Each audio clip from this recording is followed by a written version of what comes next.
Alright guys, what is up? And today I'm going to bring you guys a gameplay that you guys have never seen on my channel on the, 3-year existence that it's been here, I believe. And yeah, I don't think there ever has been a gameplay on my channel like this. This is a gameplay where I actually lose a game. About halfway through, about halfway through Modern Warfare 3 is pretty much when I started really stop losing games for the most part.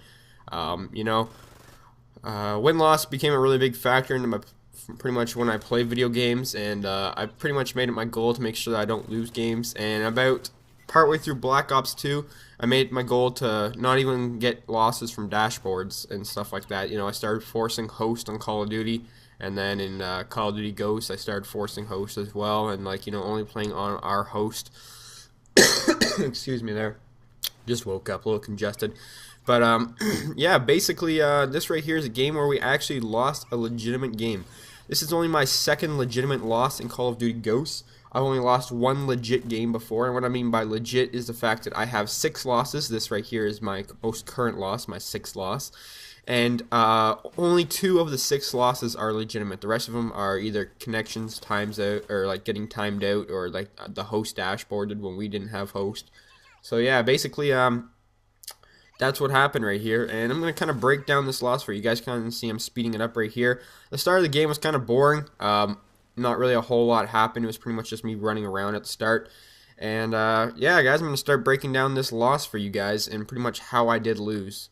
So, I'm using an assault package, which I'd recommend on Stonehaven just because if it's a competitive game, you're probably going to want some streaks that can, help protect your flags because you're so far away from them.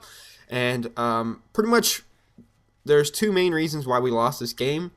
First of all, we were in a party of 3, and I normally only play in a party of 4 for domination. I usually don't play anywhere from a party from 4 to 6. Sometimes 5, sometimes 4, sometimes 6. It doesn't really matter. But this game we're only playing in a party of 3, and someone backed out before this game started, and I thought to myself, should I just leave? Should I really risk the chance of our randoms being that bad?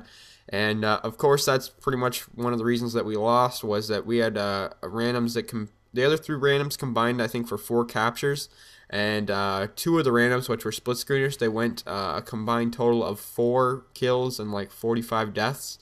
So yeah, they're pretty much the reason we lost this game. And another contributing factor that was big was the fact that it was Stonehaven. That it seemed like on this map, because we kept fluctuating flags so much, taking them, capturing them, then defending them, and then losing them, and then capturing them back, was the fact that just me personally, I don't know about my other 2 teammates, because they did pretty good themselves.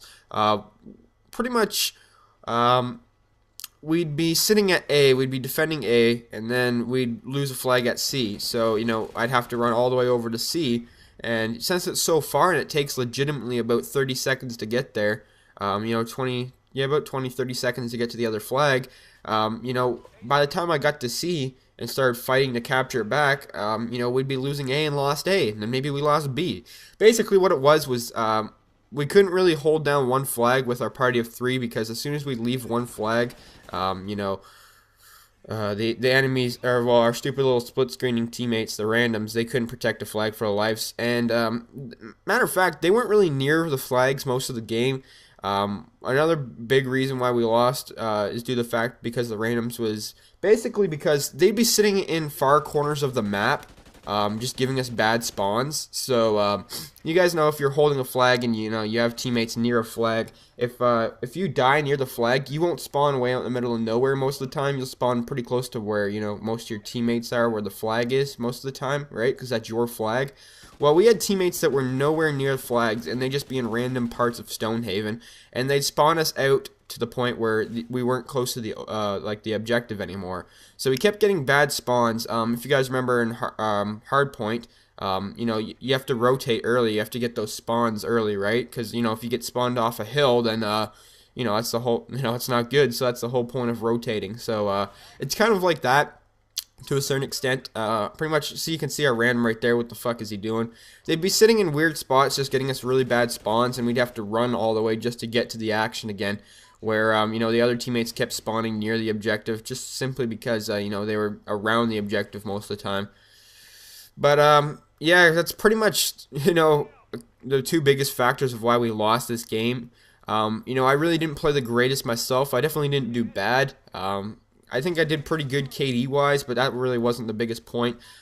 This team kind of took us out of the objective to the point where we just almost didn't have a chance to come back. They started pulling away around this time simply because they started getting organized, and we never got organized throughout the game. And, we were me and my two other teammates that were in my party, we were just scrambling from flag to flag. What we should have done is we should have said, all right, Oko, you stay at B, Chris, which is me, I'll stay at C, and Drake, you stay at A, all right? And if you die, we'll figure something out from there, but just camp the flag, basically. And we never really got to something like that because we were so scrambled the whole time. And then when we did die, we get that stupid random spawn. Like, let's see where I spawn. I spawned near B. That spawn wasn't too bad. But if you guys watch this game, I'll usually spawn pretty much wherever those two split screeners are. They're named Pimp, and I guess they're real pimps for sure. They're too busy pimping it up to do good at Call of Duty. But yeah, this game right here is also just a proof to people that I do not dashboard. I always get people in pregame lobbies and stuff saying that I'm a dashboarder and that, I don't play, if I ever just lose a game, I'll just quit and my stats are fake. Man, that it's frustrating at times, but I've gotten to the point where I just don't care what people say because, there's people with higher stats. I have, I think, 2 people on my friends list that have both higher KD and higher win-loss than me. They both have, like, over 100 win-loss and both over 6 KDs. That's what I don't have. But, it's come to the point where I just really don't care what people have to say because they're just not used to seeing something so high, and that, the first thing they automatically think is a hacker. And I'm sure back in the day when I thought my stats were high with my 3 KD and my 4 win-loss, I'm sure if I saw a KD and win-loss like that, I probably would have thought this guy's either a cheater, he's hacking, he, boosts, something like that. So, to a certain extent, I don't blame people when they see my stats like that, but, it gets kind of frustrating at times, especially when most of the time I just say, nah, dude, I just play my full party on my host, and, I kind of play slow paced, I keep my KD up, and they say, no, you're a fucking hacker. Alright then. But, this game is pretty much wrapping up at this point. You guys can see by this point, their whole team was just running support, so they had those stupid oracles up the whole time. I didn't even have a tryhard class on, which is another reason, but, my tryhard class wouldn't have been the greatest for Stonehaven anyways, because it's usually an SMG for my tryhard class. But, yeah, basically around this point in the game, we realized, it's over for sure. So, this is pretty much wrapping up the game, guys. There wasn't really a whole lot to break down because the mistakes were really simple, but anyways, here's the final score. Hope you guys enjoyed this loss of me losing. Thanks for watching. Peace.